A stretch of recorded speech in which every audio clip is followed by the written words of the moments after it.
So to start us off, it is only right that we get to hear from the CEO of the Academy. It's always fun to introduce our CEO of African Leadership Academy.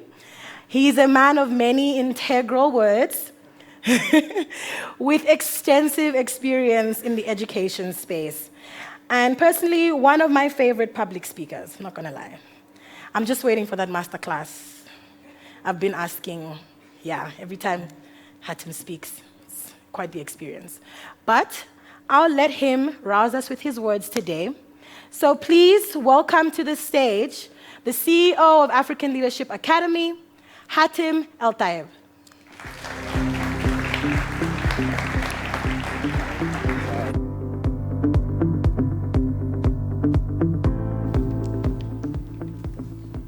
Good morning, everyone. I'm always nervous when I get introduced by Natalia or someone else who lauds my public speaking skills because I expect that I will fail miserably at living up to that introduction. But I'll try. Friends, I am thrilled to be able to welcome you to our campus and to today's summit. By way of introduction, my name is Hatim Eltayeb. I am from Sudan by nationality, and I am a recovering entrepreneur. I joined ALA in 2009, right out of university, and I intended to stay in this community just for 1 year. 3 years later, I left ALA on the brink of the Arab Spring. Bitten by the entrepreneurial bug here, I set out to build an education business in my home city, the city I grew up in, which is Cairo, Egypt. 4 years after that, I came back to ALA with my tail between my legs. Entrepreneurship, it turned out, is not a walk in the park. At the same time, I had been grounded in an important conviction. Entrepreneurship is powerful. ALA was founded to invest in young people. We have always held a core set of beliefs about Africa's potential transformation. We believe in the power of youth. We believe in Pan-African cooperation. We believe that education should serve a larger end. We believe as well that Africa deserves better leaders, and that those leaders can and should deliver lasting peace and shared prosperity. We have also believed from the very beginning, before ALA opened its doors in 2008, we have always believed that entrepreneurship is a key lever in delivering the future that we deserve. Entrepreneurship is an essential ingredient in Africa's transformation. Over the past 15 years, we have pursued this vision. Entrepreneurship education has become, as we were pursuing this vision, entrepreneurship education has become an increasingly global phenomenon. Whether it is a feature of future-proofing young people or responding to 21st century skills, or 4IR, or VUCA, or whichever definition of future education you ascribe to, thinking and working entrepreneurially is an essential skill set for all young people. However, the need for young Africans to acquire this skill set is doubly urgent. You are all more familiar with the dire realities of youth unemployment than I am. Across the continent, in our largest economies and our smallest, youth unemployment rates are nearing or exceeding 50%. In most instances, the situation was severely exacerbated by the ravages of the pandemic.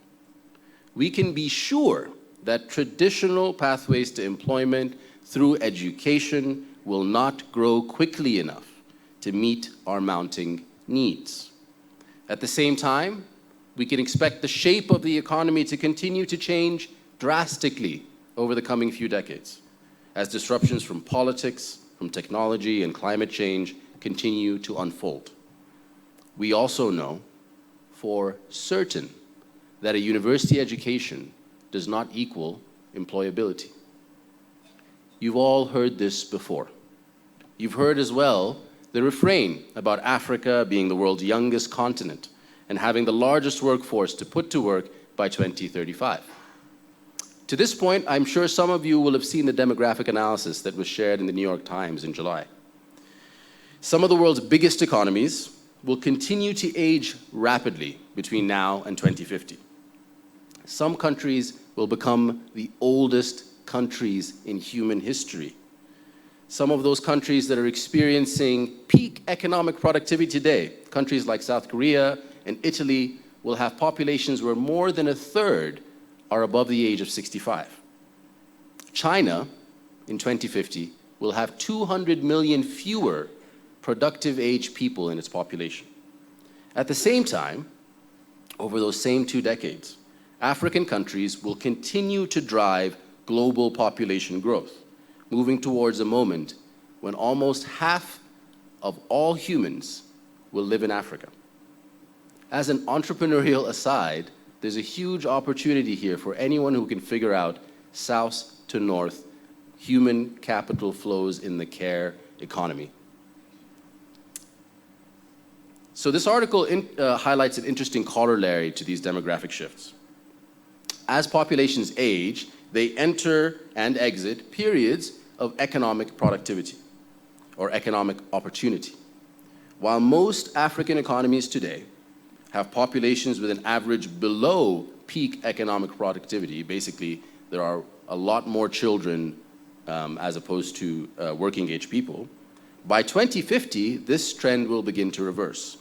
Today's youngest Africans will be entering their period of peak economic productivity in 2050. In fact, the article projects that 4 of the 10 countries in the world with the highest proportion of working age populations will be on the African continent, and South Africa, where we are, will have the highest proportion of its population in their peak productivity. Similar moments of peak economic productivity have driven immense economic growth in other parts of the world, particularly in Europe and in East Asia. However, as the article recognizes, demography is not destiny, and the dividend is not guaranteed. Demography is not destiny. Whether this immense workforce, the world's largest working population, will drive growth for Africa or exacerbate instability is a question that will boil down largely to leadership. This is the future which our work, all of us here today, must aim to shape. This is the future which the Very Young Entrepreneur scenario, which people in this room contributed to and which Anzisha published in 2018, seeks to describe. If we want to unlock this demographic dividend, if we want to harness it, to direct this immense wave of human potential towards prosperity and away from instability, we must do at least 3 things.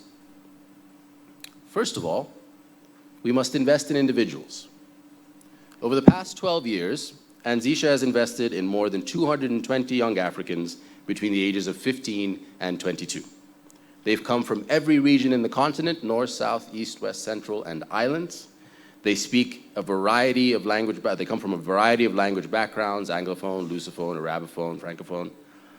They've come from across all manner of sectors with an increasing concentration in those that are job generative. And together, they've generated 3,500 jobs or more over that period. Some of our earliest entrepreneurs are with us today. Fedwa Moussaif from Morocco was selected in 2017, and since 2016, she has been building a business in the ancient city of Casablanca to revive and protect traditional craftsmanship, empowering and employing others, while also protecting an important heritage practice. Fedwa's story illustrates how passion, responsibility, and entrepreneurship can intersect, how young entrepreneurs can preserve what came before and enliven it. Fedwa's in the back over there. You can meet her later and hear more about what she does. Noah Walakira is here from Uganda. His business, which is a family affair, has been active since 2011. Operating in textiles, they produce school uniforms and provide reliable work for dozens of young people. After joining Anzisha, Noah still went on to pursue and complete his undergraduate studies at our partner institution, ALU, but continued to operate his business throughout, and still does today. An illustration of how entrepreneurship can reinforce and not just compete with existing educational pathways. Since its inception, Anzisha has believed in the power of stories. Stories that can inspire and encourage. We believe that when young people on the continent are exposed to stories of other young people, people who look like them, share their experiences and come from their neighborhood, the impossible becomes less so. This is how we can not only inspire the choice to pursue entrepreneurship, but also show the way. Over time, our collateral and stories have reached millions of viewers, readers, and listeners across the continent. Of course, ours is just one program among many. Gathered in this room are others who have invested in fellowships and incubators and initiatives that support young African entrepreneurs. We also know that we must invest in community building. Over time, we have evolved our model from being a prize to a fellowship that empowers entrepreneurs over time. We invest in building cohorts and learning. We reward results and invest in relationships. Later this afternoon, at the prize ceremony, we will celebrate the current cohort of fellows who are completing this stage of their journey. Community is, of course, an important and essential aspect of learning design. We learn through feedback. We learn through collaboration. We learn through challenge. But community is also an important multiplier of impact. Entrepreneurs, like all leaders, can achieve a great deal more through collective action. Throughout our network, we see stories of entrepreneurs being accelerated by community, whether it is an individual who moves from one enterprise to another and then to launching a third, or two enterprises collaborating to multiply their achievements. Community is an essential feature of bringing this vision to life. But third, and perhaps most relevant today, we must invest in building a movement that will shape an ecosystem. Each of our efforts on its own is only a drop in the ocean. Each individual young entrepreneur will not, on their own, change the course of history. No program, organization, or curriculum operating in isolation can address the need that confronts us. Only by working together can we earnestly endeavor to shift the ecosystem. Young people are only one part of the puzzle. We know that other stakeholders must also come to the table. Educators, parents, policymakers, and investors must also choose to back young entrepreneurs. We must build the evidence base for this proposition and collaborate to build momentum. I am humbled and thrilled by partners in this room who are tackling this problem from different angles. For example, our friends at the Allen and Gilgray Philanthropies and the organizations under that umbrella, who are some of the first movers in this part of the world to invest in entrepreneurial education. Alongside them, the folks at eCubed are making tremendous strides in bringing entrepreneurial thinking to the mainstream curriculum in South Africa. Our longtime partners at the MasterCard Foundation, who have made this work possible, are by far and away the biggest investors in youth entrepreneurship on the continent. Later today, you'll have a chance to hear from Equity Group Foundation in Kenya, or Makerere University Innovation Hub in Uganda, and Emergination in Zimbabwe, actors across the continent who will share lessons during our workshops today. In 27 years, in 2050, our earliest Anzisha Fellows will be nearing retirement. Fadwa and Noah, I look forward to hearing about your lifetime achievements. At the same time, and this is really the rub, in 2050, today's school leavers, today's 15 to 22-year-olds will be in their period of peak economic productivity. Whether they live in a future buoyed by entrepreneurial endeavor and empowered by entrepreneurial thinking, or a future that is more bleak than today's reality, that will be largely determined by our work. The leaders we invest in, the communities we build, and the ecosystems we create. We know that peace and prosperity are inextricably intertwined. Instability thrives in scarcity. The past few months have brought a litany of leadership failure across the continent.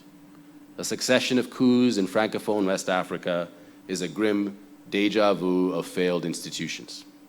Resurgent civil conflict in my home country of Sudan and in Ethiopia mean that two of the continent's largest countries are moving backwards, away from lasting prosperity and into a history of decades of civil strife.